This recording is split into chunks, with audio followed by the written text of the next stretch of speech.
महर्षि जी, आज दीपावली का शुभ पर्व है महाराज जी। देश विदेश में आपको बहुत लोग सुनने वाले हैं। महाराज जी, आपके कुछ आशीर्वचन कि आज क्या सावधानियां रखें, क्या करें क्या ना करें महाराज जी। असल बात क्या है कि हम जैसे सत्संग में बोले थे आज कि जितने भी हमारे त्योहार होते हैं वो भागवतिक होते हैं। इनमें कोई ना कोई संबंध हमारे भगवान की लीलाओं से होता है। जैसे ये दीपावली है तो अवध में भगवान श्री रामचंद्र जी, तो ये उत्सव मनाया गया। दीप, संपूर्ण अयोध्या दीप से प्रकाशित है। भगवान श्री राम 14 वर्ष वनवास के बाद अवध में जो है विराजमान हो रहे चक्रवर्ती सम्राट पद पे। तो ये अब इसे हम घर घर, हमें लगता है पूरे भारत में मनती होगी। सद्भावना तो है, पर हमको ये समझना पड़ेगा कि जैसे हम दीपावली उत्सव में जुआ आदि खेलने लगते हैं, लोग नहीं खेलने लगते कि भाई साल भर तो हम नहीं खेलते, पर दीपावली को तो खेलें। क्यों भाई? कहाँ लिखा हुआ है कि आप दीपावली को वो अपराध करें जिसमें कलयुग का वास रहता है, जिसमें बड़े बड़े धर्मात्माओं की भारी भारी विपत्तियां आई। धर्मराज युधिष्ठिर, महाराज नल, दमयंती, बड़े बड़े पावन चरित्र हैं महापुरुषों के। क्यों? द्यूत कीड़ा में कलयुग का निवास है। कलयुग शराब पीना, मांस खाना, पर स्त्री गमन करना, स्वर्ण चोरी करना, द्यूत कीड़ा करना। द्यूत माने जुआ खेलना। तो जैसे दीपावली को, ज्यादा तो हमें ज्ञान नहीं, पर गांव में हमने देखा था कि जो लोग नहीं खेलते थे वो भी खेलते थे। आज हम दांव लगाएंगे, पर प्रभु से पूजन करो, अपने प्रिया प्रीतम का या भगवत विग्रह किसी का, और बैठ जाओ माला लेकर के 12 बजे रात्रि तक खूब नाम मंत्र जप करो। बड़ा शुद्ध, कई गुना बढ़ करके लाभ मिलता है। दीपक जला लो घी का, खूब गुरु मंत्र जपो, नाम जप करो, द्यूत कीड़ा आदि नहीं। ये सब आपको असत मार्ग में ले जाएगी। तो ये जो हमारा त्योहार है, इसका आंतरिक भी स्वरूप है। हमारे हृदय में भक्ति कर दीप, प्रेम करी बाती। हमारे अंदर ज्ञान का प्रकाश, जैसे हम घर में दीपक जलाते तो अंधेरा जाता है ना, बाहर के अंधेरे जाने से हमारे हृदय का अंधकार तो नहीं मिटेगा ना। तो हमें हृदय का भी अंधकार नष्ट करना है। जब बाहर की दीपावली इतनी खुशी दे सकती है, तो अगर अंदर की दीपावली हो जाए तो कितना आनंद आ जाएगा। फिर तो हम आनंद सिंधु में डूब जाएंगे। कौन सा दीप अंदर जलाया जाता है? भक्ति का दीपक और प्रेम की बाती। अगर भक्ति का दीपक प्रेम की बाती हो जाए तो उस प्रकाश जो प्रकट होता है उसे ज्ञान कहते हैं। उस ज्ञान से ये जितनी भी चिंता, शोक, दुख, मृत्यु आदि का भय है, ये सब नष्ट हो जाएगा। आप शरीर नहीं हैं, आपका स्वरूप सच्चिदानंद है।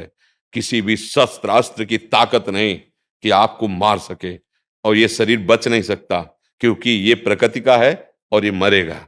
जैसे ये बच्चा से कब जवान हुआ, कब बूढ़ा हुआ आपको पता नहीं चला, ऐसे ही कब मृत्यु आ जाएगी आपको पता नहीं चलेगा, और शरीर छिन जाएगा।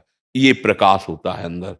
और जब ये बात पता चल जाती कि मैं कौन हूं, तो नाच पड़ता है आत्मानंद। यज ज्ञात्वा स्तब्धो भवति, मत्तो भवति, आत्मा रामो भवति। जिसको जान लेने पर वो शांत हो जाता है, वो मस्त हो जाता है, वो आत्मा राम हो जाता है। ये आई दिवाली अंदर की। तो ये भक्ति कर दीप और प्रेम कर बाती किसी बाजार में नहीं मिलती है। ये बाहरी दीपक और बाती तो बाजार में मिल जाती है, लेकिन ये भक्ति कर दीप प्रेम करी बाती कहाँ मिलेगी?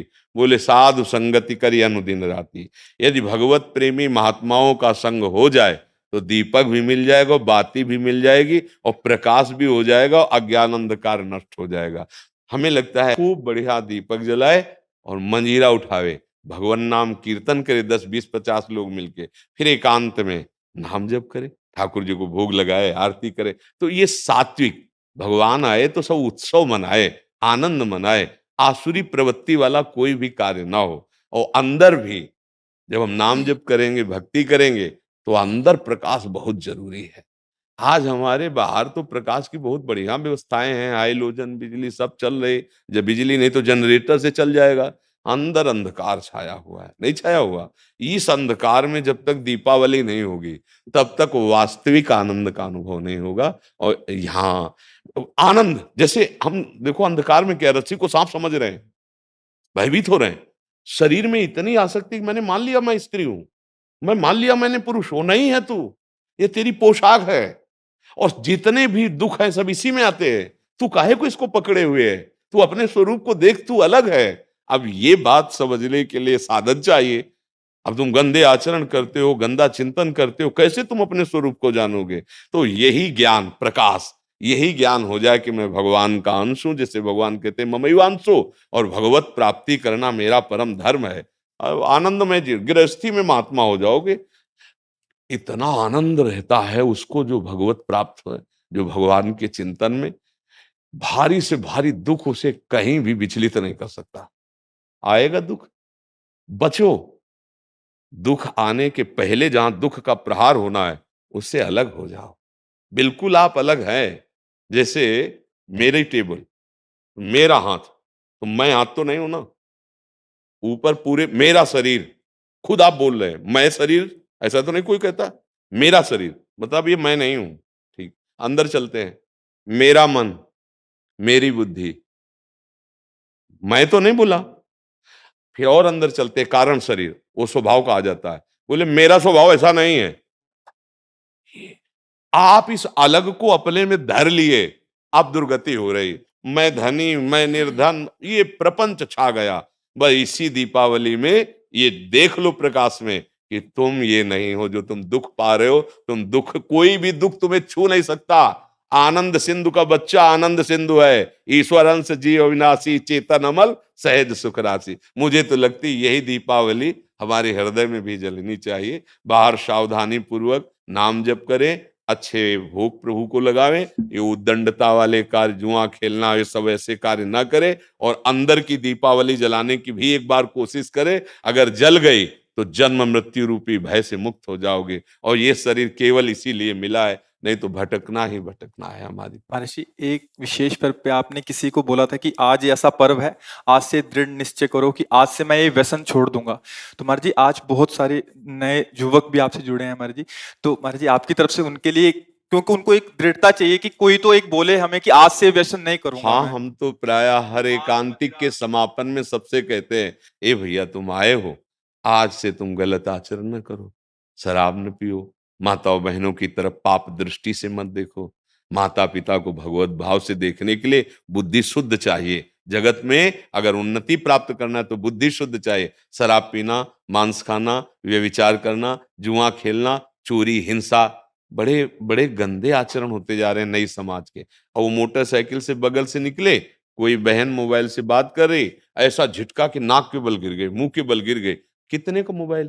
जंजीर सोने की चैन कितने को की? 40,000, 50,000। पकड़ा, राक्षसी बुद्धि से खींचा, और वो तो मोटरसाइकिल में बैठा, ऐसा खींचा, वो कई तरह गिरती ये क्या हो गया? बुद्धि भ्रष्ट हो गई। हमें लगता है कि अगर हमारी बात आपके कान तक पहुंचे, जो तुम्हारी दुर्गति कराने वाली बात है, अगर इसको छोड़ दो तो हमें सुख मिलेगा कि हमारा भारत देश का समाज एक धार्मिक समाज, एक शांति प्रिय समाज और स्वयं परमानंद में डूबने वाला बन जाए। ये तुम्हें नशेबाजी, गंदे आचरण, बड़ा देखो ना क्या परिणाम होता है। मान लो 2-4 बार नहीं पकड़े गए आप, लेकिन जब पकड़े जाओगे तब तब ऐसी पिटाई होगी यहाँ, और आजीवन का। अगर छूट भी गए तो यहां से तुम भले छूट जाओ किसी प्रमाण देकर, लेकिन एक और न्यायालय है जहां राय पाई की चूक नहीं होती, कोई घूस नहीं चलती, वहां के न्यायालय से डरो पक्का। यहां तो मान लो आप इधर उधर करके प्रमाण दे के बच सकते हो या कुछ ले दे के, लेकिन एक न्यायालय जहां कुछ लेना देना नहीं, किसी गवाही की जरूरत नहीं, वो स्वयं सर्व साक्षी हो। तो पाप कर्म का त्याग, गंदे व्यसन, गंदे आहार का त्याग, यही भारी उत्सव हो जाएगा। यही हम भेंट मांगते हैं जब कोई एकांतिक में कभी भाव आता है, तो ये कहते हैं आप सब ये गंदे आचरण यहाँ छोड़ जाओ, धाम है भगवान का। और जो मान लो ठीक कहा कि दिवाली का पर्व है, तो कुछ न कुछ लेन देन भेंट होती है ना। भाई कोई परिजन आए, उनके खवाया खवाया पियाया कुछ, तो हमारी प्रियता यही है कि तुम सुखी रहो, तुम स्वस्थ रहो, तुम मुस्कुराओ, तुम आनंदित हो। कैसे? अच्छे आचरणों से, भगवान नाम जप से। अगर बुरे आचरण करोगे तो भाई तुम्हें रुपया शांति नहीं दे सकता। देखो, कोई वो चूक ना कर देना जो घर में, गांव में और समाज में आप ऐसे उठा के ना देख पाए। मात्र कुछ चंद रुपए के कारण जब हमारी बात बिगड़ जाती है, तो हमारी पदवी और समाज की प्रियता सब नष्ट हो, एक गलती ने पूरा मिटिया मेट कर दिया। कोई अधिकारी जी थे तो उन्होंने मात्र 10,000 रुपए की वो प्रियता में उनको, उन्हीं के अधिकारी जन जो क्राइम विभाग कहते हैं, वो उनको ऐसे बुरी तरह पकड़ के ले जा रहे थे। तब मुझे किसी के दबाव और प्रलोभन में आकर कभी वो मत करना कि एक न्याय और विभाग है, वहां तुम्हें कटघरे में खड़ा किया जाए, क्योंकि सबका न्यायाधीश श्री कृष्ण है। वो जब न्याय करता है तो वहां किसी गवाही की जरूरत नहीं रहती। आपका पद, आपकी जो योग्यता, वो हमारे समाज के मंगल के लिए, आप नमक रोटी खाओ, भले आप कष्ट से जियो, लेकिन आप आंख झुकाने वाले नहीं बनो। आंख में आंख डाल के बात करने की क्षमता रहे और अपने पद के द्वारा अधर्म को दंड देने की क्षमता रहे। अगर आप गलती कर दिए तो पढ़ाई लिखाई, माता पिता, समाज, इससे आप आंख नहीं मिला पाएंगे, सब व्यर्थ हो जाएगा। ये क्यों व्यर्थ हो जाता है? जब हमें ये बात समझ में आती कि धन में सुख है, बुद्धि भ्रष्ट हो गई, पतित हो गई बुद्धि। नहीं, धन में सुख नहीं, धर्म में सुख है। आप देखो ना, बहुत आप अधर्म पूर्वक धर्म ले तो आप देखो आपका परिवार बिखर जाएगा, अशांति पैदा हो जाएगी। ऐसी संतानें पैदा होंगी जो आपको हर समय देखकर जलाती रहेंगी। पक्का विश्वास मानना, अधर्म के धन से कभी सुख शांति नहीं मिलती। और ये अधर्म तभी होता है जब हमारी बुद्धि खराब हो, और बुद्धि खराब तभी होती है जब ये 6 बातें होती हैं। पक्का समझ लेना, शराब पीना, मांस खाना, परस्त्री से या परपुरुष से व्यभिचार करना, और हिंसा करना, और चोरी करना, द्यूत कीड़ा आदि चोरी करना, जैसे ये चोरी ही मानी जाती है। अधिकार के विपरीत आचरण करना चोरी ही मानी जाती है। ये जब होगा तो कलयुग बैठ जाएगा, कलयुग को ये स्थान दिए, और कलयुग जब बैठ जाएगा तब दुर्दशा करा देगा। एक बड़े धर्मात्मा महापुरुष की बुद्धि में बैठ गया कलयुग, वो मुकुट लगाने के कारण जरासंध का, तो एक ऋषि के गले में मरा हुआ सर्प डाल दिया और कारण बन गया मृत्यु का। 7 दिन में तक्षक काटेगा, ऐसा संगी ऋषि ने शाप दे दिया। इसलिए बहुत सावधान। हाँ, हमारे पास भगवान की कृपा से जो आपका आना हुआ है, आप नशा रहित, आप गंदे आचरण रहित एक अच्छे मानव बने, तब आप में देवता बनने की सामर्थ्य आवे, दैवी संपदा आवे। फिर आप चाहो तो नारायण बन सकते हो। जब नारायण नर बन सकता है तो सीढ़ी हुई ना, तो आप इसी से चढ़ सकते हो। नर नारायण बन सकता है क्योंकि हम उसी के अंश हैं। तो इसलिए सत्संग का लाभ ले और व्यसनों को त्याग दें। वृंदावन में बैठे हो, अगर नियम ले लो तो बहुत बड़ा सहयोग मिल जाएगा। कि भाई कोई कसम खवाई जाती है तो मंदिर में नहीं चखा जाता, चलो मंदिर में। तो एक मंदिर क्या, यहाँ तो धाम है 84 कोस ब्रज, यहाँ नियम ले लो, शराब नहीं पियेंगे, मांस नहीं खाएंगे, पराई माता बहन को गंदी दृष्टि से नहीं देखेंगे, चोरी नहीं करेंगे, जुआ नहीं खेलेंगे, हिंसा नहीं करेंगे। ले लो अंदर से। जो नहीं करते हो तो धन्यवाद के पात्र हो, जो करते हो तो बताने की जरूरत नहीं, नियम ले लो, मंगल हो और जाएगा। जो यूट्यूब से सुन रहे हैं, सोशल मीडिया से सुन रहे हैं, वो कैसे लें? हाँ, जब हम बोल रहे हैं तो वचन कान में गया और वो साक्षी मान ले, वो हमारे वचन को साक्षी मान ले, संत वेश को साक्षी मान ले, और उनको पावर न मिले तो बताना। जो दवाइयों से तुम नशा नहीं छोड़ सकते, बात मान लेना, वो पावर आपको अपने आप पहुंच जाएगा। जैसे पिछले में कोई बोला जी था महाराज जी। कि हम अपने परिवार के मांस मछली ये सब छोड़ दिया हाँ खाना, महाराज जी, पिछले बैच में महाराज जी। पिछले बैच हाँ, में बोला कनाडा था। से आए। हाँ, क्या हम कभी मिले हैं? ना कभी देखा है। हुआ क्या? उसने बात मान ली ना, साक्षी का मान ली। तो ये शब्द ऐसे नहीं निकल रहे हैं, ये ये मनोरंजन नहीं है। आप सच्ची बात समझना, ये केवल आपके कल्याण के लिए निकल रहे हैं, और आप पकड़ लो, इनमें ताकत है। जैसे आपसे कह दे कि आज से शराब ना पीना, आप नियम ले लें, तो आपकी जो दिक्कत होगी छोड़ने की, वो आपको पावर मिल जाएगा। क्योंकि भगवान छुड़वाना चाहते हैं ना तो सामर्थ्य भी देते हैं। ये केवल ढांचा भर है, काम उन्हीं का हो रहा है, वो ही कर रहे हैं। अगर वो ना करें तो इस ढांचे में बोलने की सामर्थ्य नहीं, आप सच्ची समझ लेना। ये दिमाग जो काम कर रहा है हमारा नहीं कर रहा है, शरीर का। हाँ, ये श्री कृष्ण का कर रहा है, ध्यान रखना। वो तो अपार सामर्थ्यशाली है। हाँ, वो शराब मत पीना, तो मत पियो, आप देखो आप में सामर्थ्य आ जाएगी। आप ये वचन पकड़े रहना, जहां भी होगे वहीं श्री कृष्ण है। जहां भी कोई कण और कोई क्षण ऐसा नहीं जो श्री कृष्ण से अलग हो। हर समय तुम्हारे साथ हैं, वो तुम्हें पावर दें। अच्छे आचरण करो, नाम जप करो, राधा राधा राधा।